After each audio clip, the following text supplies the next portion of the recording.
Dalam kekasih Tuhan, bertemu kembali pada pembacaan firman. Tetap semangat dan bersuka cita. Semoga Bapak Ibu sehat selalu dalam lindungan Tuhan. Sebelum membaca firman, kita berdoa terlebih dahulu. Tuhanlah terang dan keselamatanku. Dialah gunung batuku, sumber kekuatan dan perlindunganku. Kami datang sujud bersimpuh di bawah kaki-Mu ya Allah Roh Kudus. Urapi kami dengan seluruh pendengar yang mendengarkan firman-Mu. Terangi hati dan pikiran kami saat membaca firman. Kami mulai pembacaan firman ini hanya di dalam nama Tuhan Yesus yang maha dahsyat, maha suci, maha ajaib.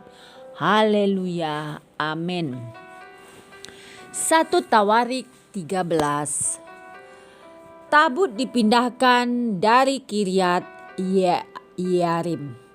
Daud berunding dengan pemimpin-pemimpin pasukan 1000 dan pasukan 100 dan dengan semua pemuka. Berkatalah Daud kepada seluruh jemaah Israel, jika kamu anggap baik dan jika diperkenankan Tuhan Allah kita, baiklah kita menyuruh orang kepada saudara-saudara kita yang masih tinggal di daerah-daerah orang Israel, dan di samping itu kepada para imam dan orang-orang Lewi yang ada di kota-kota yang dikelilingi tanah pengembalaan mereka, supaya mereka berkumpul kepada kita, dan baiklah kita memindahkan tabut Allah kita ke tempat kita. Sebab pada zaman Saul kita tidak mengindahkannya. Maka seluruh jemaah itu berkata bahwa mereka akan berbuat demikian, sebab usul itu dianggap baik oleh segenap bangsa itu. Lalu Daud mengumpulkan semua orang Israel dari sungai Sikor di Mesir sampai ke jalan yang menuju Hamat untuk menjemput tabut Allah dari Kiryat Yearim. Lalu Daud dan segenap orang Israel berangkat ke Baalah ke Kiryat Yearim yang termasuk wilayah Yehuda untuk mengangkut dari sana tabut Allah yang disebut dengan nama Tuhan yang bertahta di atas kerubim. Mereka menaikkan tabut Allah itu ke dalam kereta yang baru dari rumah Abinadab, sedang Uza dan Ahio mengantarkan kereta itu. Daud dan seluruh orang Israel menari-nari di hadapan Allah dengan sekuat tenaga, diiringi nyanyian kecapi, gambus, rebana, ceracap, dan nafiri. Ketika mereka sampai ke tempat pengirikan Kidon, maka Uza mengulurkan tangannya memegang tabut itu, karena lembu-lembu itu tergelincir.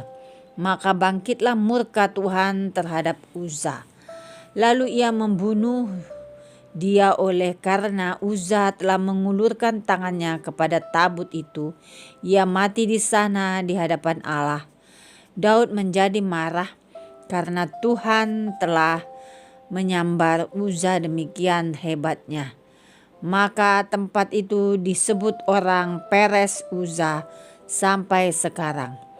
Pada waktu itu Daud menjadi takut kepada Allah.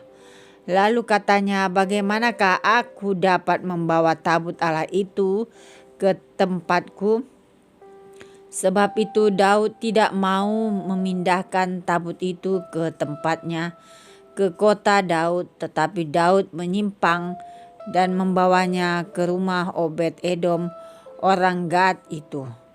3 bulan lamanya tabut Allah itu tinggal pada keluarga Obed-Edom di rumahnya, dan Tuhan memberkati keluarga Obed-Edom dan segala yang dipunyainya. Amin. Terima kasih Tuhan Yesus yang maha dahsyat, maha baik. Kami sudah memperdengarkan dan mendengarkan firman hari ini. Berkati para pendengar channel YouTube ini, berikan kesehatan, rezeki, kekuatan iman yang baru dalam menjalani kehidupan hari ini. Kuasa darah Yesus membungkus kami untuk terus maju membaca, merenungkan serta melakukan firman-Mu. Terpujilah Engkau Tuhan, Allah yang hidup, El Shaddai, Immanuel, Allah yang selalu peduli akan setiap problema kehidupan kami, Allah yang selalu berikan jalan keluar saat tiada jalan.